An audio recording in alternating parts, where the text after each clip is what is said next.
Hello बच्चों, good morning. कैसे हैं आप लोग? कैसे चल रही है आपकी पढ़ाई? और हिस्ट्री में आप लोगों को आई होप समझ में आ रहा होगा, सारी चीज़ें कोई प्रॉब्लम नहीं हो रही होगी। और हिस्ट्री में आपको पता है कि हम लोग महाजनपद काल जो है वो पढ़ चुके हैं। उसमें मगध साम्राज्य के बारे में पढ़ रहे थे और उसमें हमने हर्यक वंश, शिशुनाग वंश और जो है नंद वंश के बारे में पढ़ा। आज हम मौर्य वंश के बारे में शुरुआत करने जा रहे हैं। और सबसे पहले हम ये देखेंगे कि मौर्य वंश जो था उसके हमें जानने के स्रोत कौन कौन से हैं, किन साक्ष्यों से हमें उस समय के साम्राज्य के बारे में या उस समय के राजनीतिक, सामाजिक, आर्थिक जीवन के बारे में कैसे पता चलता है। पहले हम उन स्रोतों के बारे में देखेंगे। ये जो आपका होगा ये काफी बड़ा साम्राज्य है और इसको मतलब जो है कई दिनों में आपके सामने रखेंगे। तो आज शुरुआत कर रहे हैं पहले इसके साक्ष्यों से। और साक्ष्यों में हम सबसे पहले क्या लेने वाले हैं, तो मौर्य साम्राज्य के जो स्रोत हैं वो दो हैं, यानी कि पुरातात्विक और साहित्यिक। ये दोनों स्रोत हैं जो समय के समाज के बारे में, समय के राजनीति के बारे में, उन सारी चीजों के बारे में जो है साक्ष्य देते हैं या पता चलता है।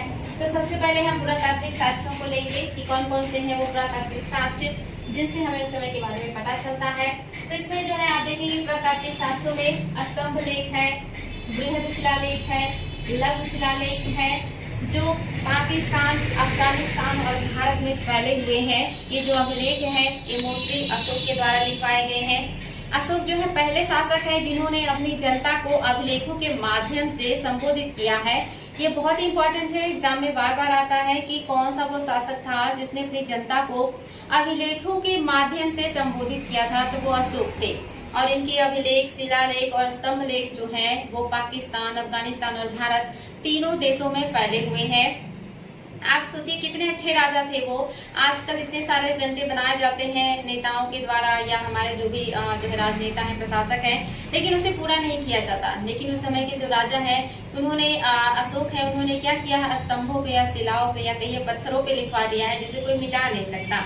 वो जो भी बातें होती थी वो इन स्तंभों पे लिखवा देते थे अपने आदेशों को, और उसको जो है फॉलो करवाने के लिए या उसको आगे बढ़ाने के लिए बहुत सारे अधिकारियों की नियुक्ति करते थे। और उनके जो अधिकारी होते थे उनके आदेशों को उन लोगों को भी पढ़कर सुनाते थे जिनको पढ़ना लिखना नहीं आता था। उन्हें भी बताया जाता था कि राजा क्या नीतियां बना रहे हैं उनके लिए, राजा क्या करने वाले हैं या राजा क्या सोचते हैं अपने साम्राज्य के बारे में। इन सारी चीजों को उन्होंने अपने अभिलेखों में लिखवाया है। उन्होंने उसमें वो सारी चीजें लिखवाई हैं उनके अभिलेखों में। देश की राजनीति के बारे में, विदेश नीति के बारे में, उनके साम्राज्य विस्तार के बारे में, उनके किए हुए सारे कार्यों का विवरण इन अभिलेखों में मिलता है। वो अभिलेख आज भी जो है बहुत जगह सुरक्षित पाए गए हैं जिनका स्टडी करके हम उस समय के इतिहास के बारे में काफी कुछ जानते हैं। तो ये ऐसे राजा हैं इतिहास के जिन्होंने अपनी सारी बातों को अभिलेखों पर लिखवा दिया है या कहिए स्तंभों पर लिखवा दिया है, जो अभिलेख के रूप में आज भी हमारे पास है। तो इसके बारे में हम आगे डिस्कस कर रहे हैं।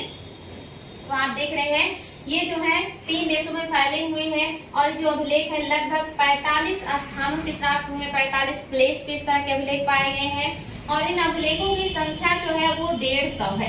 कम से कम 150 ऐसे स्तंभ लेख, शिलालेख और बृहद लेख हैं जिन पर अशोक ने अपनी बातों को लिखवाया है अभिलेख की तरह। और ये लगभग 45 प्लेस हैं जहां से ये पाए गए हैं।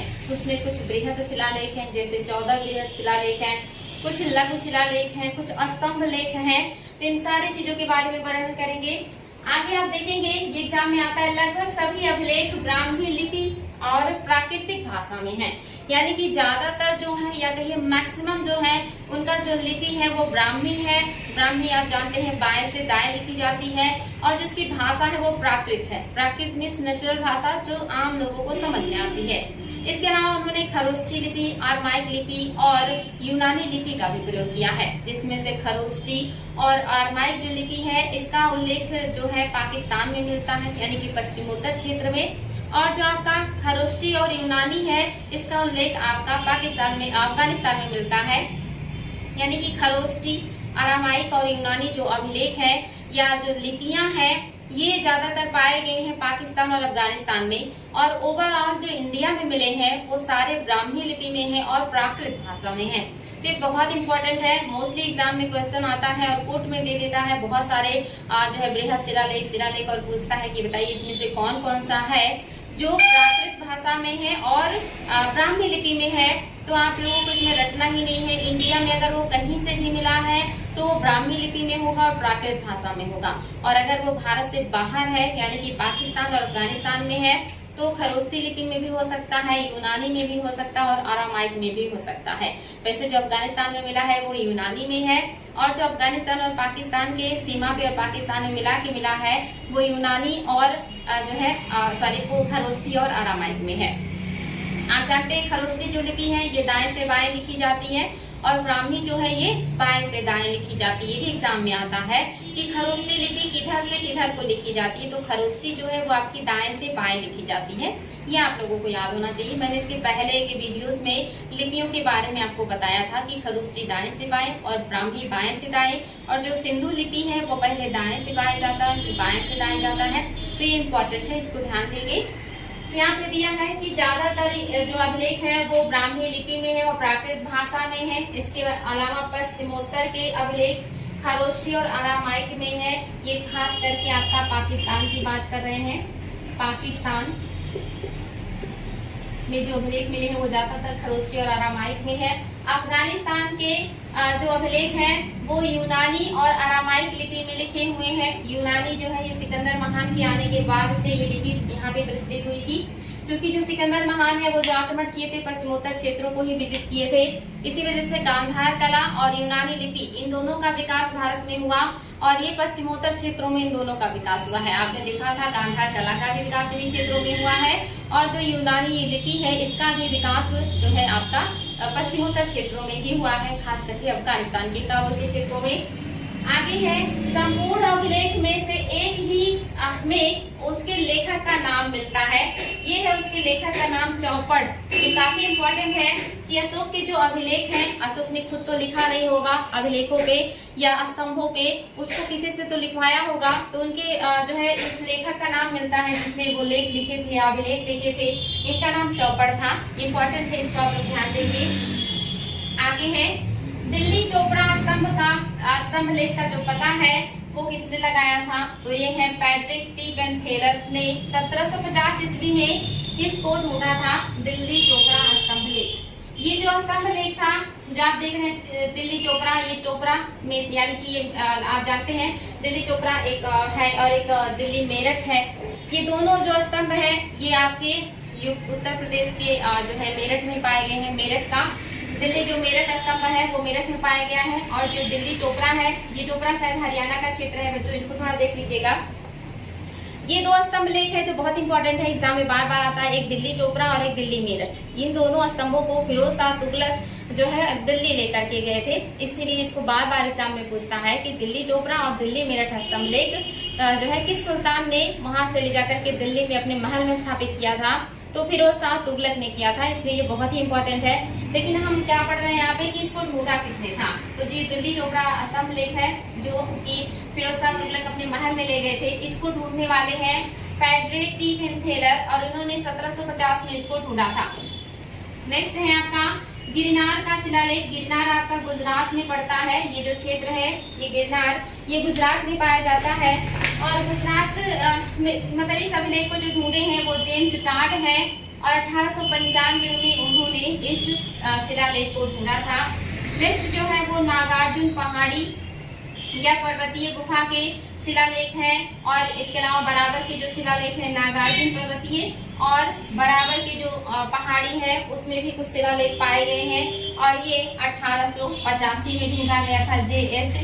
हेरिंगटन के द्वारा ये ढूंढा गया था 1885 में। और ये जो पहाड़ियां हैं ये आप जानते हैं जो आपकी बराबर की पहाड़ियां हैं, जो नागार्जुनी पहाड़ियां हैं ये बिहार में पाई जाती हैं। नेक्स्ट है रामपुरवा स्तंभ लेख, ये भी बिहार का है। 1875 में इसको करलाइल जो है वैराट ने ढूंढा था, और आप करलाइल ने ढूंढा था।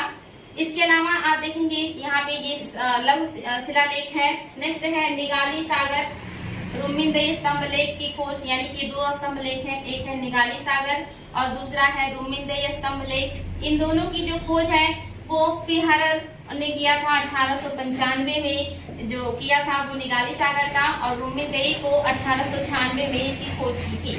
यानी कि दो शिलालेख हैं या स्तंभ लेख हैं जिनको ढूंढा है फिहरर ने 1895 में उन्होंने निगाली सागर को ढूंढा है और 1896 में उन्होंने रुम्मिनदेई स्तंभ लेख को ढूंढा था। रुम्मिनदेई स्तंभ लेख है जो बहुत ही इम्पोर्टेंट है।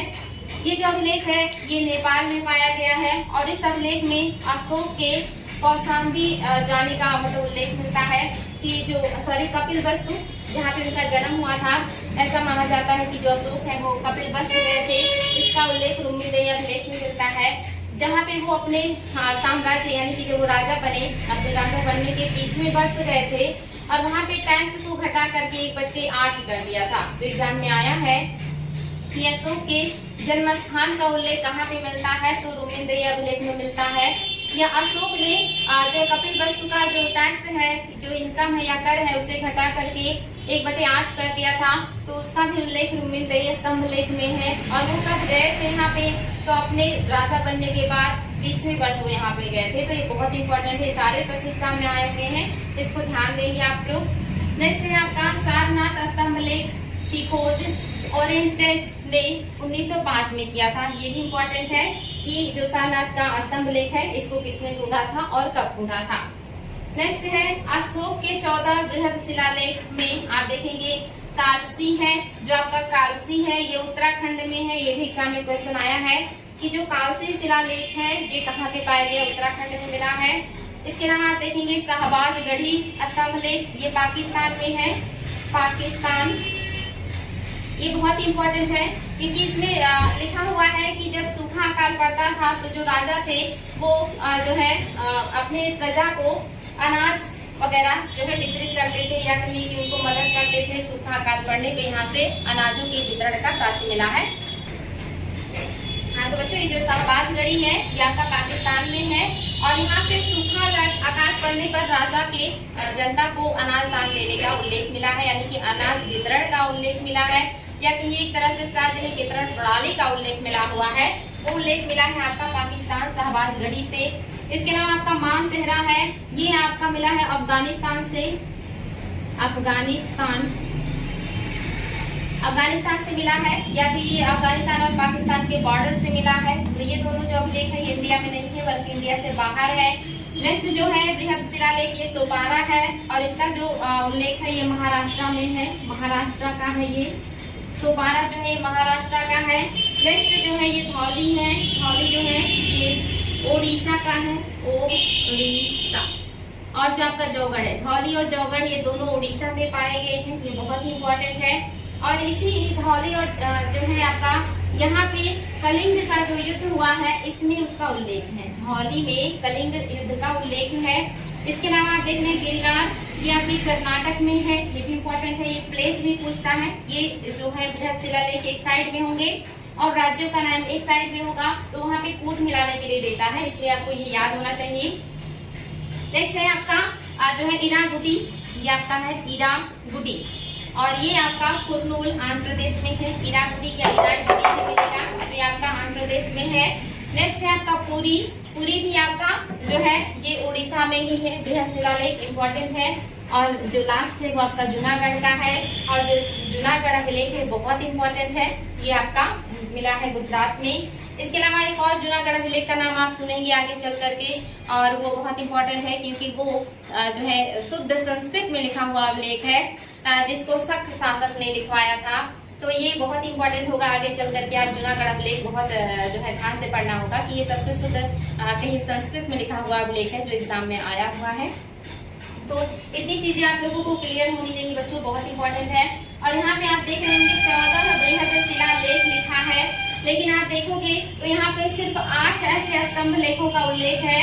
इन 8 स्तंभ लेखों पर ही 14 बृहद मतलब लेख लिखवाए गए हैं, यानी कि स्तंभ जो है वो 8 है और ये लगभग 4 से 5 राज्यों में है और उस पर 14 जो है लेख लिखवाए गए हैं, इसीलिए हम इसको 14 बृहद शिलालेख कहते हैं। ये 14 स्तंभों पर नहीं लिखवाए गए हैं बल्कि जो है 8 ही जगह पे स्तंभ है और उन्हीं 8 स्तंभों पर 14 लेख लिखवाए गए हैं जिनको बृहद शिलालेख के नाम से जाना जाता है। ये बहुत इंपॉर्टेंट है, इसको ध्यान देंगे। इसके अलावा कुछ लघु शिलालेख है जिनके बारे में एग्जाम में पूछता है, जैसे आप यहाँ पे देखेंगे मास्की, ये आपका गुजरात में है। इसके अलावा आपका गुर्जरा, ये भी इम्पोर्टेंट है। नेतुर और उदयगोलम, ये जो आपके अभिलेख है वेरी वेरी इंपॉर्टेंट है, बहुत ज्यादा एग्जाम में आता है, क्योंकि इसमें अशोक का व्यक्तिगत नाम मिलता है। ये बार बार आता है कि वो कौन से अभिलेख है जिसमें अशोक का व्यक्तिगत नाम मिलता है। तो ये 4 अभिलेख है जो आपको बिल्कुल रटा होना चाहिए, मास्की, गुर्जरा, नेतुर और उदय कोलम। ये आपको बिल्कुल याद होना चाहिए। उदय कोलम है कि यहाँ पे अशोक का जो नाम है वो जो है व्यक्तिगत नाम मिलता है। इसके अलावा ब्रह्मगिरी अभिलेख है जिसमें इसिला नामक प्राचीन नगर का नाम मिलता है। ये कभी एग्जाम में आए कि जो है इसिला नामक प्राचीन नगर का जो उल्लेख है वो किस अभिलेख में मिलता है, तो वो ब्रह्मगिरी अभिलेख में मिलता है। ये भी बहुत इंपॉर्टेंट है। नेक्स्ट जो है आपका अशोक का नाम देवा नाम प्रिय, पुराणों में मतलब पुराणों में आप देखेंगे अशोक वर्धन मिलता है।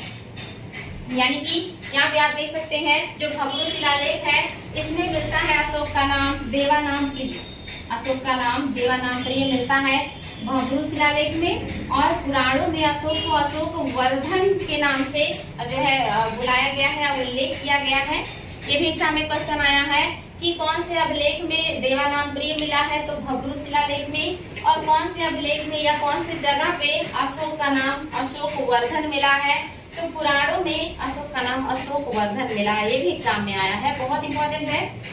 आगे कुछ स्तंभ लेख हैं, इनके बारे में आपको बता दें तो ये लौरिया है, इसके अलावा अरेराज है, लौरिया अरेराज, लौरिया नंदनगढ़, दिल्ली टोपरा, इसके अलावा दिल्ली मेरठ और इलाहाबाद, रामपुरवा। अशोक के जो है 7 जो लेख हैं वो मिलते हैं।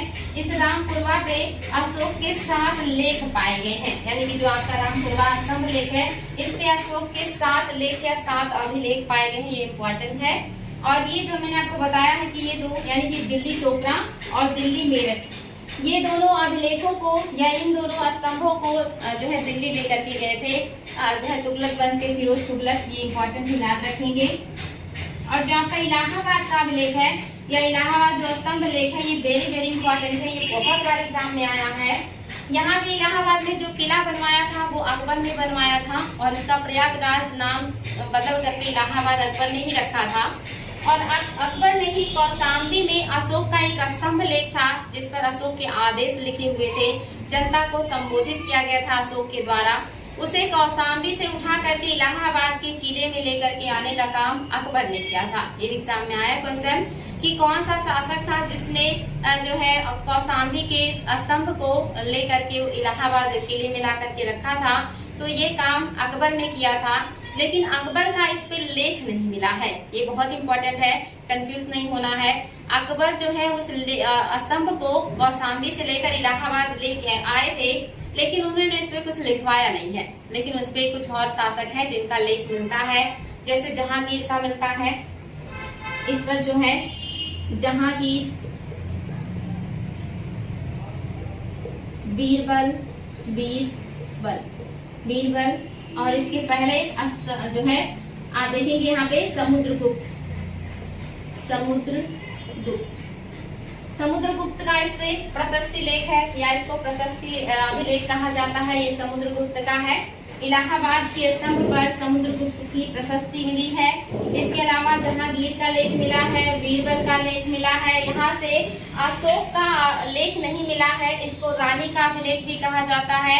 इसको जो है समुद्रगुप्त का प्रशस्ति लेख भी कहा जाता है। तो इसके बहुत सारे नाम है, इलाहाबाद स्तंभ लेख कहे या रानी का अभिलेख कहे या समुद्रगुप्त के प्रशस्ति लेख कहे, ये तीनों एक ही बात है। और इस पर समुद्रगुप्त का लेख है, जहांगीर का लेख है और बीरबल का लेख है। इसको अशोक कौशाम्बी से लेकर के इलाहाबाद आए थे। तो इतने पॉइंट्स जो है इससे संबंधित है, बहुत इंपॉर्टेंट है। इतनी चीजें बच्चों आप लोग इसको ध्यान दीजिएगा। चैप्टर बहुत बड़ा है, इसको छोटे छोटे भागों में करके आप लोगों के सामने रखेंगे, क्योंकि सारे तथ्य बहुत इंपॉर्टेंट है। बहुत सारी चीजें आपको पढ़नी पड़ेगी। तो इस वजह से बहुत बड़ा नहीं सोचेंगे या कोशिश करेंगे कि छोटा छोटा वीडियो आप लोगों को प्राप्त हो, ताकि आप उसे आसानी से समझें और उसको आसानी से याद कर सके। तो आज के लिए रहने देते हैं। थैंक यू बच्चों।